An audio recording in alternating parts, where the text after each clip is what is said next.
मैं आपसे एक क्वेश्चन करना चाहता हूं। अगर इस भीड़ में आप यहां बैठे हैं, आपकी मम्मी या आपके फादर या आपका ब्रदर वो पीछे बैठा है बिल्कुल, और अभी भी अगर वो आपको पीछे से आवाज लगाए, आप हजारों लोगों में से उसे पहचान लोगे, हाँ या ना? आपका नाम अगर अमित है और पीछे से आपकी मम्मी आवाज लगाए अमित बेटा, तो आप पीछे मुड़ के देख लोगे मेरी मां ने आवाज लगाई है। लेकिन अगर आप एक स्ट्रेंजर, एक ऐसा व्यक्ति जिसकी आप आवाज नहीं पहचानते, बाइबल कहती है मेरी भेड़ें मेरी आवाज को पहचानती हैं। हाँ, अगर आपकी मम्मी पीछे से पुकारे बेटा तो आप सुन लोगे, लेकिन अगर कोई और पुकारे तो आपको लगेगा किसी और को आवाज लगाई जा रही, मेरे को नहीं, क्योंकि वो आवाज आपने सुनी नहीं, वो आपकी अपने की नहीं।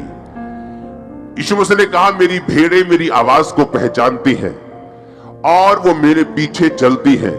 अब यहां पर जब परमेश्वर ने शमूएल को आवाज लगाई तो बाइबल कहती है उसकी आवाज, परमेश्वर की आवाज एली याजक की आवाज से बिल्कुल मेल खाती थी और 100% मिलती थी।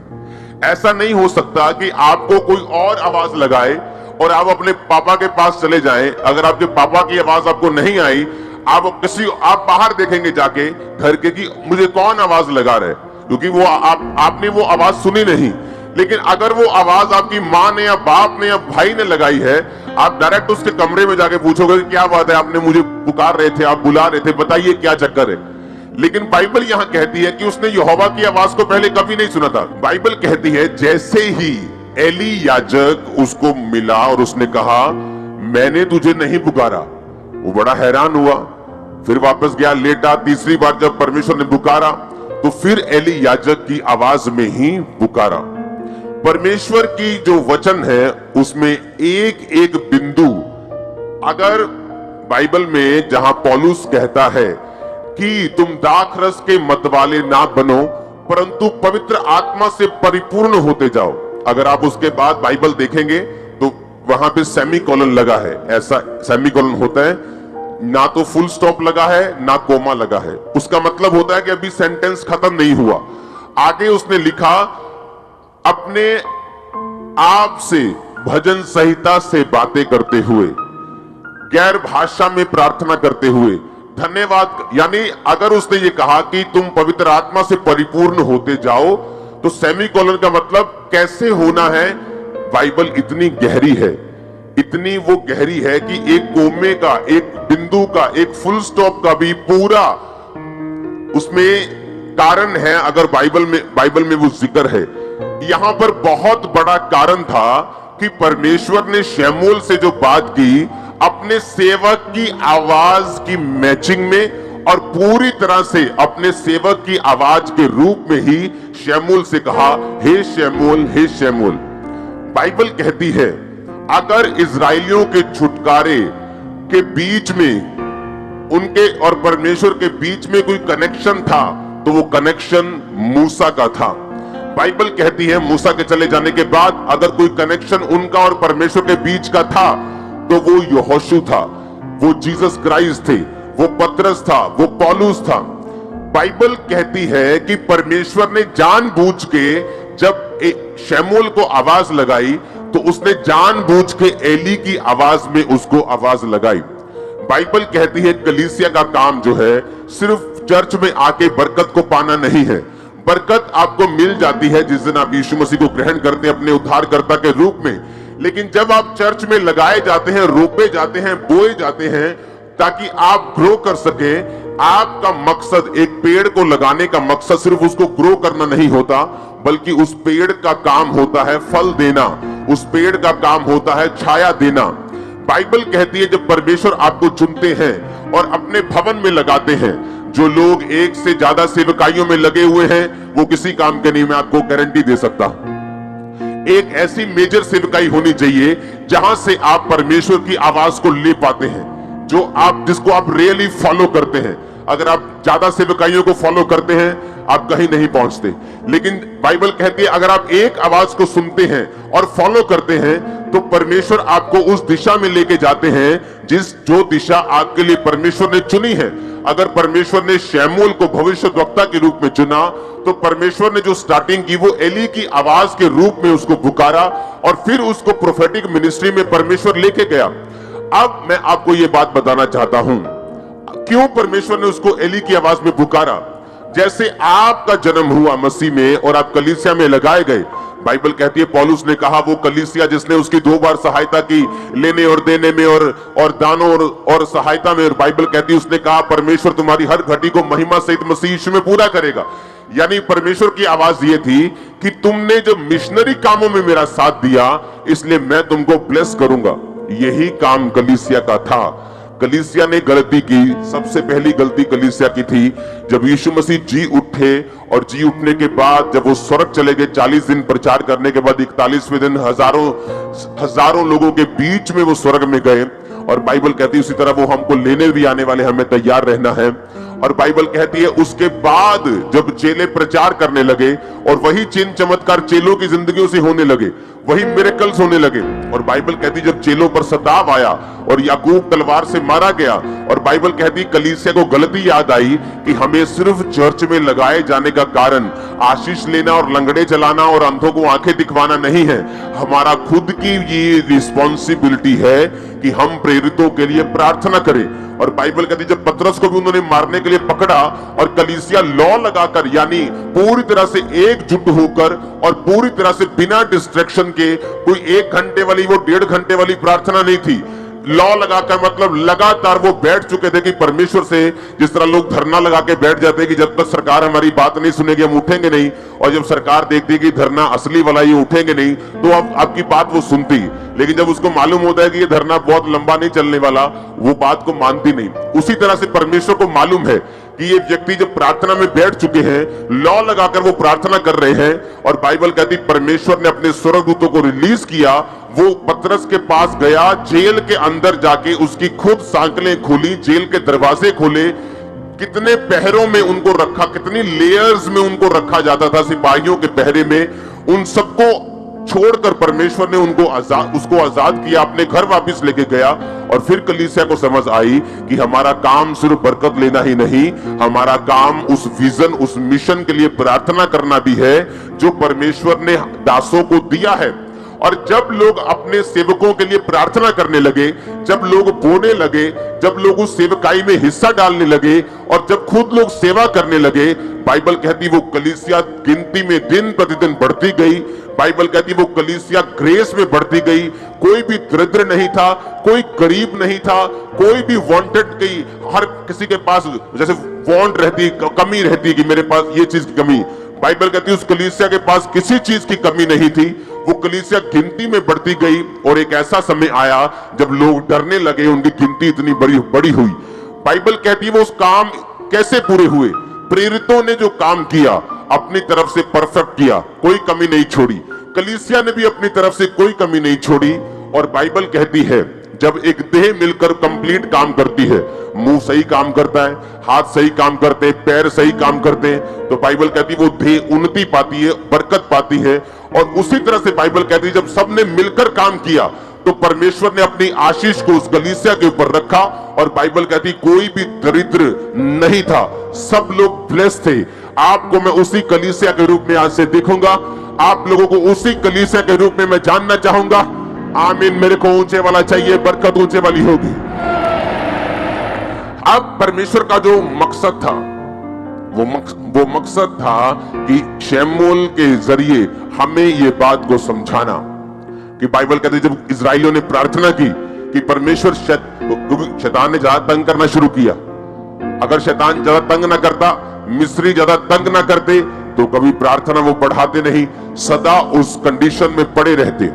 जो कोई भी चीज, जो कोई भी विरोध, जो कोई भी सताव आप अपने आसपास देख रहे हो, वो एक्चुअल में आपको आपके कंफर्ट जोन से बाहर निकालकर परमेश्वर की एक बड़ी मर्जी को पूरा करने के लिए है, जो आपके बीच में आने वाले कुछ सालों में बुरी होने वाली है। और आपका आमीन। वो चीजें जो मैं बोल नहीं सकता, मेरी प्रार्थना है कि परमेश्वर आपके हृदयों में वो चीजें डाल दे कि आप राज्य करने वाले हैं। आमीन। ऊंचाई आशीष आपकी चर्च। अब जब इस्राएलियों ने प्रेयर की, जब शैतान को ये बात मालूम है, मैं आपको बार बार ये चीज बताता हूं, उसको मालूम है अंधेरे में खड़े होगी दूर से कोई रोशनी आ रही है, वो ट्रक की है कि बस की है कि कार की है कि बाइक की है, उसे ये नहीं मालूम, पर उसे मालूम है कुछ हो रहा है।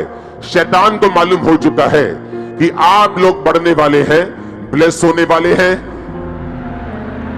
और इसीलिए बाइबल कहती है जब राजा को डर पैदा हो गया कि ये लोग इतने सामर्थ्य में बढ़ गए हैं, तो बाइबल कहती वो उन्हें दुख देने लगे, उन्हें धमकियां देने लगे। लेकिन बाइबल कहती धमकियों के बावजूद भी, दुखों के बावजूद भी इस्राएली लोग बढ़े, और इतना बढ़े, इतना बढ़े, इतना बढ़े, क्योंकि यहोवा परमेश्वर उनके साथ था। अब शैतान को मालूम है कि क्या होने वाला है, इसीलिए वो सताव का, वो विरोध का, वो हर मीडियम का यूज करेगा। लेकिन मैं आपको ये बात यीशु मसीह के इस कुर्सी से बताना चाहता हूं, वो इतना शर्मिंदा होगा आज तक कभी ना हुआ होगा, इतना शर्मिंदा होने वाला है, वो शर्मिंदा होने वाला यीशु मसीह के सामर्थी नाम में। हालेलुया। और बाइबल कहती है जब उन्होंने प्रेयर की, परमेश्वर हमें छुड़ा, परमेश्वर ने मूसा को खड़ा किया। जब उन्होंने प्रार्थना की परमेश्वर हमें बचा, उन्होंने यहोशू को खड़ा किया। जब उन्होंने प्रार्थना की परमेश्वर हमें इन फिलिस्तियों के हाथ से छुड़ा, तो बाइबल कहती है उसने सैमसन को पैदा किया। जब उसने फिर प्रार्थना की परमेश्वर मुझे छुड़ा, तो उन्होंने गिदोन को पैदा किया। जब जब भी परमेश्वर ने अपने लोगों को ब्लेस करना चाहा है, परमेश्वर ने अपने लोगों को खड़ा किया है। और बाइबल कहती है कि वही लोगों की आवाज की सिमिलैरिटी में, सेम उस आवाज में परमेश्वर इसलिए बात करता है ताकि वो आपको दिखा सके, समझा सके कि ये वो जन है जिसको तूने फॉलो करना है। पौलुस कहता है तुम मुझे फॉलो करो जिस तरह मैं क्राइस्ट को फॉलो करता हूं। यानी मैं परमेश्वर से दर्शन को लूंगा, तुम्हें वो दर्शन को बताऊंगा, और अगर तुम उस दर्शन के अनुसार चलोगे, तुम और तुम्हारा घराना कभी भी सेम ना रहोगे, ना तुम्हारा फाइनेंस, तुम्हारी बॉडी, तुम्हारी सेहत, तुम्हारे बच्चे। आमीन हो चाहिए, बरकत आपकी है चर्च। हालेलुया। जब परमेश्वर के दास शमूएल ने रिकॉग्नाइज कर लिया कि परमेश्वर की आवाज जो थी वो शमूएल के, वो उसके जो स्पिरिचुअल फादर एली के रूप में परमेश्वर ने थी, और जब उसने समझाया और उसने डायरेक्ट किया, क्योंकि जो परमेश्वर के दास हैं, जब आप उनका पीछा करते हैं तो वो इसलिए पीछा नहीं करवाते कि वो अपना पीछा करवा सके, वो भी यही बोलते हैं कि तुम यहोवा की बात को सुनो, तुम्हारी हेल्प करते हैं। एली ने हेल्प की, उसको समझ नहीं आ रही थी क्या हो रहा है। एली ने कहा अब अगर तुझे आवाज आए तो कहना क्या आज्ञा, बोल, तेरा दास सुन रहा है। और बाइबल कहती है परमेश्वर ने फिर उससे बात करनी शुरू की इजराइल के बारे में, आने वाली घटनाओं के बारे में, कि वो दोनों होप्नी और पिनहास नामक दोनों जो याजक जो कुकर्म करते थे और व्यभिचार करते थे और गलत भेंटों का प्रयोग करते थे गलत रीति से, कि वो मारे जाएंगे। और परमेश्वर ने शमूएल की सेवकाई को शुरू किया। शुरू होने से पहले उसने एली का पीछा किया, शुरू होने से पहले वो परमेश्वर के भवन में लगा रहा, परमेश्वर के भवन की सेवा करता रहा। आज लोगों को यह नहीं मालूम कि एक स्पिरिचुअल मेंटर की कीमत क्या है, स्पिरिचुअल फादर की कीमत क्या है। जिस तरह शरीर में लोग व्यभिचारी हैं, आत्मा में भी लोग व्यभिचारी हैं। 10-10, 5-5 मिनिस्ट्रीज को फॉलो करते हैं, कभी मालूम नहीं होता हमें क्या करना है, कभी कहीं नहीं पहुंचते कि मुझे किस दिशा में जाना है, क्योंकि उनकी आवाजें जो है वो मल्टीपल हैं। उन्हें ये नहीं पता कि मुझे कौन सी आवाज को फॉलो करना है, इसीलिए वो वहां नहीं पहुंच पाते जहां परमेश्वर उनको लेके जाना चाहता है। अब परमेश्वर ने अपनी आवाज में, जब एली की आवाज में उसको आवाज लगाई, तो परमेश्वर ने ये बता दिया कि तुझे मैंने, तेरे स्पिरिचुअल फादर अपने दास की आवाज में इसलिए आवाज लगाई है ताकि ये मैसेज दुनिया तक पहुंच सके कि अगर परमेश्वर तुम्हें छुड़ाना चाहता है, वो तुम्हें अच्छी संगति देगा, वो तुम्हें जीवित चर्च देगा, वो तुम्हें अच्छे दास देगा। तुम दुनिया में जहां भी मुझे सुन रहे हो, जहां भी तुम जिस चर्च में जाते हो, वो जीवित चर्च होनी चाहिए, जीवित वचन होना चाहिए, हर एक चीज वहां होनी चाहिए। मिरेकल्स होने चाहिए, वचन की गहराई होनी चाहिए, पैसों की लूटपाट नहीं होनी चाहिए। बाइबल कहती है जब आप इन वचनों को सुनकर परमेश्वर की आवाज को समझना शुरू कर देते हैं, तो वो आपकी बुलाहट में आपको एंटर करवाना शुरू करता है। जिसके लिए उसने आपको अपने पास बुलाया, जिस काम के लिए परमेश्वर ने आपको चुना, वो एक प्रॉफिट हो सकता है, वो एक सेवक के रूप में हो सकता है, एक डॉक्टर के रूप में हो सकता है, एक नर्स के रूप में हो सकता है, एक बिजनेसमैन के रूप में हो सकता है। हर एक व्यक्ति की कॉलिंग अलग अलग है। वो कॉलिंग परमेश्वर आप तक पहुंचाता है जब आप भवन में लगाए जाकर इन सब अपनी ड्यूटीज को पूरा करते हैं। अगर आप प्रार्थना कर सकते हैं, आप प्रार्थना करते हैं। अगर आप बीज बोना जानते हैं, आप बीज बोते हैं। अगर आप कुछ भी करना जानते हैं, आप कोई भी वरदान आपके पास है, गिफ्ट आपके पास है, आप उसे परमेश्वर के भवन के लिए, आप उसे सेवकाई के लिए यूज करते हैं। और इसी काम के लिए परमेश्वर ने आपको अपने पास बुलाया। उसने सिर्फ ऐसी कलीसिया बनने के लिए आपको नहीं बुलाया कि आप आए, आमीन आमीन करें, अपनी हीलिंग ले, ब्लेसिंग ले, अपनी साल्वेशन ले और यहां से चले जाएं। बाइबल कहती है आप ब्लेस्ड हैं दूसरों को ब्लेस करने के लिए, डिलीवर है दूसरों को डिलीवर करने के लिए, आप चंगे हैं दूसरों को चंगा करने के लिए, आप बचाए जा चुके हैं दूसरों को बचाने के लिए। और आमीन ऊंचा चाहिए, ये बरकत आपकी है। आज के बाद अब जब यहां से जाएं, आप दूसरों को बचाने वाले बने, दूसरों को हील करने वाले बने, दूसरों को डिलीवर करने वाले बने, दूसरों को आजाद करने वाले बने, अपने परिवार को बचाने वाले बने। आमीन ऊंचा, पवित्र आत्मा आप पे उतरे यीशु मसीह के नाम में। हालेलुया। और ये परमेश्वर का प्लान था, इसलिए उसने गलती नहीं की। इस दुनिया में 800 करोड़ लोग हो चुके हैं। 800 करोड़ में कम से कम आप लगा लो 780 करोड़ लोगों की आवाज एक दूसरे से नहीं मिलती होगी। हाँ, कुछ की थोड़ी बहुत मिलती है, लेकिन एग्जैक्ट नहीं। लेकिन बाइबल कहती परमेश्वर ने एली की आवाज एग्जैक्ट आवाज में ही उसको आवाज लगाई। वो आपको एक मैसेज देना चाहता है कि परमेश्वर का मुंह नहीं है, मेरा मुंह उसका मुंह है, आपके हाथ उसके हाथ है। आप मेरी बात ध्यान से समझेंगे तो जरूर ब्लेस होंगे। आज मैंने कहा उसका मुंह नहीं है, मेरा मुंह उसका मुंह है, आपके हाथ उसके हाथ है। वो जितने समर्पित हैं उतना वो काम कर लेगा, और जितना वो काम करेगा उतना वो आपको ब्लेस करेगा। आमीन। जिन व्यक्तियों का शरीर परमेश्वर के लिए समर्पित है, पवित्र आत्मा उनसे गैर भाषाओं के जरिए दूसरे लोगों के लिए, दूसरे देशों के लिए, जिनको आप जानते तक नहीं, उनके लिए वो प्रार्थना करवाता है आपके अंदर से। जो पवित्र आत्मा के साथ समर्पित रीति के साथ चलते हैं, आप गैर भाषा में प्रार्थना करते हैं, आप नहीं जानते आप किन के लिए प्रार्थना कर रहे हैं। अपने लिए प्रार्थना कर रहे हैं कि दूसरे के लिए कर रहे हैं कि सेवक के लिए कर रहे हैं। और इसीलिए पौलुस ने कहा था, जब मैं गैर भाषा में प्रार्थना करूंगा तो मैं आत्मा से भी करूंगा और बुद्धि से भी करूंगा। बुद्धि से यानी कि मैं प्रेयर पॉइंट्स के साथ भी करूंगा, लिखकर प्रार्थना भी करूंगा और आत्मा के साथ प्रार्थना भी करूंगा। और जब आप पवित्र आत्मा को अपना शरीर देते हैं, एक व्यक्ति जो व्यभिचार में उलझा हुआ, पाप में उलझा हुआ, फोन में उलझा हुआ, फेसबुक में उलझा हुआ, इंस्टाग्राम में उलझा हुआ, वो परमेश्वर के सामने समर्पित नहीं है। वो ऐसा व्यक्ति नहीं जिसे पवित्र आत्मा यूज कर सके। वो आशीषित हो सकता है, ब्लेस्ड हो सकता है स्वर्ग भी चला जाए अगर कोई मेजर पाप उसकी लाइफ में नहीं है। लेकिन क्या वो इस्तेमाल हो रहा है खुदाबंद के लिए? क्या वो यूज हो रहा है? अगर आप यूज होना शुरू होंगे, इस्तेमाल होना शुरू होंगे, वो चाहे थोड़ी स्टार्टिंग क्यों ना हो, शुरुआत थोड़ी क्यों ना हो, वो आपकी जनरेशंस को चुन लेगा, आपके पोतों तक को चुन लेगा। सारा पैटर्न चेंज हो जाएगा, सब कुछ बदल जाएगा।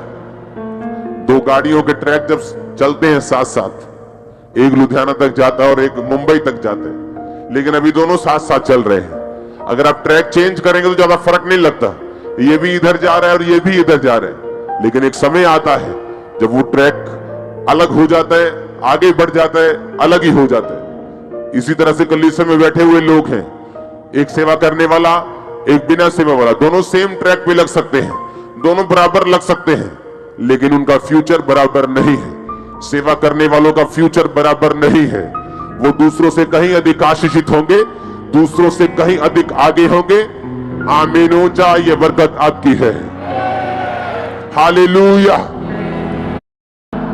ये इत्तेफाक नहीं था कि परमेश्वर उसे एली की आवाज में ही आवाज लगाए। अगर परमेश्वर थोड़ी सी भारी आवाज निकालता, शमूएल, तो उसको मालूम होता कि परमेश्वर की ये किसी किसी की आवाज लग रही, स्वर्गदूत की आवाज लग रही, ये किसी और की आवाज लग रही, ये बड़ी हेवनली आवाज लग रही, कहीं परमेश्वर तो नहीं है। तो वो बोल सकता कि तू कौन है, मेरे को आवाज क्यों आ रही है, तू क्या है। लेकिन बाइबल कहती है उस परमेश्वर की आवाज बिल्कुल एली की आवाज की तरह थी। वो आपकी स्पिरिट में कोई मैसेज देना चाहता है। आमीन। ये गलतियां वही होती हैं जहां कलीसियाएं नहीं होती हैं। अगर आप अफ्रीका में चले जाएं, 1386 मिलियन वहां पे लोग हैं। आपको इंडियन भाषा में बताऊं तो 135 करोड़ के करीब वहां पे लोग हैं। 70% लोग वहां पे मसीही हैं, क्रिश्चियंस हैं, 70%। पिछले दिनों एक टेस्टिमनी दे रहा था आदमी, वो उस देश का वाइस प्रेसिडेंट बन गया और एक चर्च में वो स्टैंडिंग वॉलंटियर था। टेक बाइबल को लिखने वाला। मैंने आज तक, मुझे इतने साल हो गए परमेश्वर में चलते, मैंने टेक बाइबल जैसी कोई बाइबल नहीं देखी आज तक। चाहे मैं उसे रोज नहीं पढ़ता हूं, मैं अपनी पर्सनल बाइबल को ज्यादा और इब्रानी यूनानी भाषा को ज्यादा पढ़ता हूं, लेकिन टेक बाइबल के जैसी कोई बाइबल इस पृथ्वी पे अब तक नहीं है। बाइबल अलग अलग नहीं है। कुछ लोग बोलते बाइबल में शोध हुई है, इन्होंने बाइबल जो हजार शोधा हो गई जी। बाइबल में एक भी शोध कभी नहीं हुई, ना होगी कभी, कभी नहीं हुई। मैं चैलेंज करता हूं। प्रॉब्लम यह है कि बाइबल लिखी गई है इब्रानी भाषा में और यूनानी भाषा में। इब्रानी भाषा इतनी बड़ी है कि अगर मैं बोलूं अपने भाई से कि मैं तुझसे प्यार करता हूं, तो इब्रानी भाषा में मतलब या यूनानी में मतलब आएगा फिलियो, भाइयों वाला प्यार। अगर आप अपने मित्र से बोलेंगे मैं प्यार करता हूं, अपनी वाइफ से बोलेंगे वो अलग है। अगर आप जीसस क्राइस्ट से बोलेंगे खुदा से मैं प्यार करता हूं, मैं अनकंडीशनल प्यार करता हूं, तो उसका मतलब है अगापे। लेकिन जब आप उसे हिंदी में या पंजाबी में लिखते हैं तो आप हर जगह लिखते हैं प्यार प्यार प्यार, ना फिलियो ना अगापे। इसीलिए क्योंकि जो ट्रांसलेट करने वाले लोग हैं उनके पास कोई ऑप्शन नहीं होता, तो उनके पास भाषा जो है वो लिमिटेड है। तो प्यार का मतलब प्यार ही है, तो वो प्यार को प्यार तब लिख देते हैं। लेकिन जब आने वाले समय में उनको भाषा को कोई अच्छा शब्द मिल जाता है, हाँ, तो वो क्या करते हैं, फिर उस बाइबल में उस शब्द को वो शोध कर देते हैं। लेकिन ओरिजिनल बाइबल वही है, वो एक बार चेंज नहीं हुई, एक भी बिंदु तक उसमें बदला नहीं है। आप समझ रहे मेरी बात को। और जब दूसरी भाषाएं जो कैपेसिटी में इब्रानी जैसी नहीं है, इब्रानी सबसे दुनिया की पुरानी भाषा है, उनकी कैपेसिटी इब्रानी जैसी नहीं है किसी भाषा की। इंग्लिश में भी शोध हुई है, हर भाषा में हुई, क्योंकि जैसे ही उनको अच्छा शब्द उससे मिलता है वो उसको काट कर अच्छे और उससे भी और बेटर शब्द को लिख देते हैं। लेकिन जो ओरिजिनल बाइबल इब्रानी यूनानी में है उसमें वो ऐसा नहीं कर सकते, क्योंकि वो लिखी जा चुकी है और वो कंप्लीट है और वो पूरी है। अब ध्यान से सुनो, जब अफ्रीका में परमेश्वर के काम हुए और वहां पे मसीहत ने जबरदस्त रीति के साथ, और जब मैं मसीहियत कहता हूं तो उसका मतलब क्रिश्चियन धर्म नहीं है। हम जानते हैं कि परमेश्वर धर्म बदलने नहीं आया, हाँ या ना? नहीं तो वो सबसे कहता पहले ईसाई बनोगे तो मैं तुमको ये दूंगा, पहले ईसाई बनोगे। परमेश्वर ने कहा अगर तुम मुझ पर विश्वास करोगे, अगर तुम मुझको फॉलो करोगे, अगर तुम पापों को त्याग दोगे, अगर तुम मुझे अपना परमेश्वर कहोगे, दैट्स इट, आमीन। अब वहां पर जब क्रिश्चियनिटी और मसीहत ग्रो हुई तो वहां पर इस वचन को प्रचार किया गया। पंजाब में, इंडिया में अभी इस वचन को खुल के प्रचार जो है लोग नहीं कर पा रहे, लेकिन परमेश्वर ने मेरी ड्यूटी लगाई है काम करने की। जब वहां पे प्रीच किया गया और उनको चर्च की और अपने पास्टर्स की अहमियत को समझाया गया। आप इमेजिन करो, टेक बाइबल ऐसी बाइबल नहीं है जितना उसने एक्सप्लेन किया है नीचे। जब वो लिखी गई, वो व्यक्ति जिस चर्च का मेंबर था, एक मेंबर ने वो बाइबल लिखी है और उस पास्टर से प्रार्थना करवाने के लिए गया कि मैंने ये बाइबल लिखी है, मुझ पे प्रार्थना कर दीजिए। बाइबल लिखने के बाद भी उसी चर्च का मेंबर रहा। आज कोई अगर एक काम कर दे, इंटरनेट पे उसके 10 व्यू भी आ जाएं, तो तो अपने आप को इतना कलीसिया से बड़ा समझने लगता है, उसको लगता है कि अब मुझे किसी कलीसिया की जरूरत नहीं, मैं अगर जितना कलीसिया के बाहर काम करूंगा उतना लोग मुझे ज्यादा इनवाइट करेंगे, और धोबी का कुत्ता ना घर का ना घाट का। क्योंकि आपको एक भवन चाहिए होता है जहां से आप इंस्ट्रक्शंस ले सके, जहां से खुदा आपसे बात कर सके, आपको मालूम हो कि इस मैन ऑफ गॉड की इंस्ट्रक्शन को मैंने लेना है और इसी को फॉलो करना है। That's it. किसी से नफरत नहीं करना, किसी की टीचिंग को निंदना नहीं है, लेकिन वो बाप एक होता है जिसकी आवाज को हम सुनते हैं। अब वो देखो, वो आदमी अभी भी उस चर्च में है। एक चर्च में जब पास्टर ने प्रीच किया कि जब तुम चर्च के साथ फेथफुल रहते हो और अपने दर्शन के साथ वफादार रहते हो तो परमेश्वर तुम्हें बढ़ाता है। इमेजिन करो, इलेक्शन हुए, उस व्यक्ति ने इलेक्शन लड़ने का फैसला किया, चर्च में स्टैंडिंग वॉलंटियर, उस देश का जो अफ्रीका का सबसे बड़ा 16 करोड़ की पॉपुलेशन वाला देश था, वहां को वो वाइस प्रेसिडेंट बना। वाइस सबसे बड़ा वहां प्रेसिडेंट होता है, वहां प्राइम मिनिस्टर नहीं होता। आप बोल सकते हो उप प्रधानमंत्री वहां का वो बन गया, पावर वाला व्यक्ति, जबरदस्त पावर। दूसरा व्यक्ति जो सबसे ज्यादा पावरफुल है उस देश का, और कौन था वो? चर्च का स्टैंडिंग वॉलंटियर। वहां के पॉलिटिशियंस एक भी ऐसे नहीं होंगे क्रिश्चियन जो किसी ना किसी पास्टर के अधीन ना हो। वो जाते और पास्टर से पूछते हैं परमेश्वर क्या चाहता है। लेकिन आज जब एक पॉलिटिशियन खड़ा होता है इंडिया में, वो क्रिश्चियन है, तो उसे लगता है मुझे पास्टर की जरूरत नहीं, मैं खुद ही बहुत समझदार हूं। और सब ऐसे नहीं है। अब ट्रेंड चेंज हो रहा है पंजाब में भी। आमीन। अब आपको अलर्ट रहना है, आपको ये बात समझनी है कि पास्टर का काम सुसमाचार देना नहीं, उसका काम आपको तैयार करना है, उसका काम प्रीच करना है, और आपका काम है सुसमाचार देना इंडिविजुअल लोगों को, जाना, घर घर जाकर बताना। बाइबल कहती है जितना विरोध होगा, जितना आप यीशु मसीह के काम को करेंगे, उतनी ही बरकत और उतनी ही ग्रेस जो है वो आपकी लाइफ के ऊपर आएगी। और तभी मालूम होता है कि आप एक सच्चे क्रिश्चियन है कि नहीं, कि आप एक डरपोक क्रिश्चियन है, या आप पीछे हटने वाले क्रिश्चियन है, या आप सिर्फ आशीषों को ढूंढने वाले क्रिश्चियन है, कि आप सचमुच परमेश्वर से प्यार करने वाले क्रिश्चियन है। बाइबल कहती है स्तिफनुस ने डरा नहीं, घबराया नहीं, और वो लोगों को प्रीच करता हुआ परमेश्वर के पास गया। वो टाइम आ चुका है पंजाब में या इंडिया में आपको प्रीच करना है कि यीशु मसीह धर्म जात को बदलने नहीं आया, और क्या है परमेश्वर का सुसमाचार, वो आप लोगों को बताना है। खुदाबंद आपके साथ होगा, आपके पांव में पांव डालेगा, आपके मुंह में उसका वचन होगा, और आपके हाथों में उसके हाथ होंगे। ओ आमीन। ऊंचा चाहिए चर्च मेरे को। आपके बच्चों के ऊपर भी पवित्र आत्मा उतरने वाला यीशु मसीह के सामर्थ्य नाम। आमीन। अब आपको इस दर्शन में अब सिर्फ एक हाथ से नहीं, दोनों हाथों से रहना है। एक आंख से नहीं, दोनों आंखों से रहना है, कंप्लीट रहना है और खड़े रहना है। लाइफ सेम नहीं होने वाली, लाइफ सेम नहीं होने वाली चर्च। Hallelujah, hallelujah.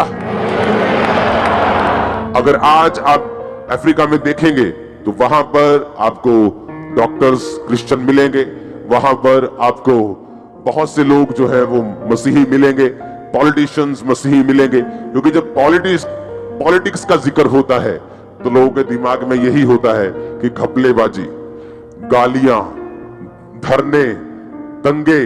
लेकिन जो पॉलिटिक्स है वो एक्चुअल में ऐसी नहीं है। अगर आपको पॉलिटिक्स देखनी है, विदेशों में जाके देखो। ऐसे देश जो सिर्फ लोगों की बात करते हैं, लोगों के मुद्दों को उठाते हैं। अगर आज आप मसीही हैं और आपका कोई भी मुद्दा नहीं उठाया जा रहा, इसका मतलब आपके लोग वहां नहीं हैं जहां वो मुद्दे को उठा सके। हालेलुया।